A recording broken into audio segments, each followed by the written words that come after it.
Friends, ನಾವೀಗ ಇದ್ದೀವಿ ವಿಜಯನಗರ ಜಿಲ್ಲೆ ಹೂವಿನಹಡಗಲಿ ತಾಲೂಕಿನ ಶ್ರೀ ಕ್ಷೇತ್ರ ಮೈಲಾರ. ಈ ಮೈಲಾರದಲ್ಲಿ ಶ್ರೀ ಮಹಾ ಕಾಣಿಕೋತ್ಸವ ನಡೆಯುತ್ತೆ. ನೀವು ನೋಡ್ತಾ ಇರ್ಬೋದು, ಇಲ್ಲೇನೋ ರೆಡಿ ಮಾಡ್ತಾ ಇದ್ದಾರೆ. ಇಲ್ಲಿ ಸಹಸ್ರಾರು ಲಕ್ಷಾನುಗಟ್ಟಲೆ ಭಕ್ತರು ಈ ಜಾಗದಲ್ಲಿ ತುಳುಕ್ತಾ ಇರ್ತಾರೆ. ಸೊ ಇದನ್ನೆಲ್ಲ ಕಟ್ಟಿಗೆಯನ್ನು ಕಟ್ತಾ ಇದ್ದಾರೆ. ಪೀಪಲ್ ಯಾರು ಕೂಡ ಇಲ್ಲಿ ಒಳಗೆ ಹೋಗೋಕ್ಕಾಗಲ್ಲ, ಯಾಕಂದರೆ ಇಲ್ಲಿ ಪೊಲೀಸ್ ಸರ್ಪಗಾವಲು ಇರ್ತದೆ. ಸತತ 11 ದಿನಗಳ ಕಾಲ ಉಪವಾಸವನ್ನು ಮಾಡಿದ ಶ್ರೀ ರಾಮಪ್ಪಜ್ಜ ಗೊರವಜ್ಜನವರು ಇದೇ ಡೆಂಕನೆ ಮರಡಿಯಿಂದ ಇದೇ ಮಾರ್ಗದ ಮೂಲಕ ಕಾಣಿಕ ನುಡಿಯೋದಕ್ಕೋಸ್ಕರ ಈ ಜಾಗಕ್ಕೆ ಬರ್ತಾರೆ. ಈ ಜಾಗವು ಎಷ್ಟು ಪ್ರಸಿದ್ಧ ಪಡೆದಿದೆ ಅಂತ ಹೇಳಿದರೆ, ಇಡೀ ಕರ್ನಾಟಕದ ಜನತೆ ಅಂದರೆ ಸೂಜಿ ಬಿದ್ದರೂ ಸೌಂಡ್ ಆಗಲ್ಲ, ಆ ಥರ ಸೈಲೆಂಟಾಗಿ ಅವರೊಂದು ಕಾಣಿಕ ನುಡಿಗೋಸ್ಕರ ವೇಟ್ ಮಾಡ್ತಿರ್ತಾರೆ. ಇದು ಒಂದು ನಮ್ಮ ಭಾರತ ಇತಿಹಾಸದಲ್ಲಿ ಈ ಥರ ಒಂದು ಭಕ್ತಿ ಸಂಪ್ರದಾಯ ನಡೀತಿರೋದು ಒಂದು ವಿಶೇಷ ಪದ್ಧತಿ ಅಂತಲೇ ಹೇಳ್ಬೋದು.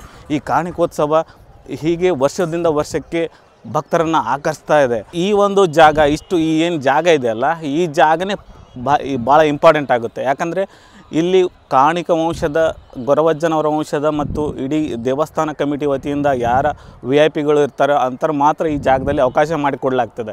ಭಕ್ತರು ಭಕ್ತಿ ಭಾವದಿಂದ ಒಳಗೆ ಬರಬಾರ್ದು ಅನ್ನೋ ಉದ್ದೇಶ ಇಟ್ಟುಕೊಂಡು ಚಕ್ರವ್ಯೂಹ ರೀತಿಯಲ್ಲಿ ಅಷ್ಟೊಂದು ವೈಭವಕರಣದಿಂದ ಪೊಲೀಸ್ ಇಲಾಖೆಯಿಂದ ರಚನೆಯನ್ನು ಮಾಡಲಾಗಿದೆ.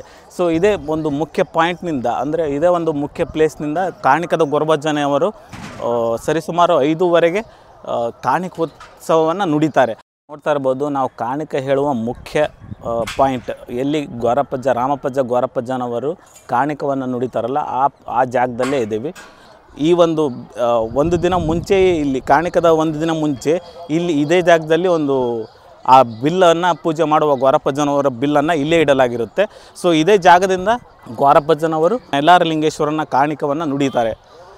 ಯಾವಾಗ ಗೊರವಜ್ಜನವರು ಆ ಬಿಲ್ಲನ್ನು ಹಿಡ್ಕೊಂಡು ಸದ್ದಲೇ ಅಂತ ಹೇಳ್ತಾರೆ, ಆ ಟೈಮಲ್ಲಿ ಒಂದು ಸೂಜಿ ಬಿದ್ದರೂ ಕೂಡ ಸೌಂಡ್ ಬರಲ್ಲ, ಅಷ್ಟು ಸೈಲೆಂಟ್ ಆಗಿರ್ತಾರೆ. ಯಾಕಂದರೆ ಆ ಕಾಣಿಕದ ಗೊರವಜ್ಜನವರು ನುಡಿಯುವ ಆ ಒಂದು ನುಡಿಗಾಗಿಯೇ ಇಡೀ ಕರ್ನಾಟಕದ ಜನತೆ ಮೈಲಾರಲಿಂಗೇಶ್ವರನ ಪ್ರತಿ ಭಕ್ತರು ಕೂಡ ಅದಕ್ಕೋಸ್ಕರನೇ ಕಾಯ್ತಿರ್ತಾರೆ. ಅದಕ್ಕೋಸ್ಕರನೇ ಆ ಒಂದು ಸೂಜಿ ಬಿದ್ದರೂ ಕೂಡ ಸೌಂಡ್ ಆಗಲ್ಲ. ಇದೊಂದು ಮೈಲಾರಲಿಂಗೇಶ್ವರನ ದಿವ್ಯ ಶಕ್ತಿನಂತಲೇ ಹೇಳ್ಬೋದು.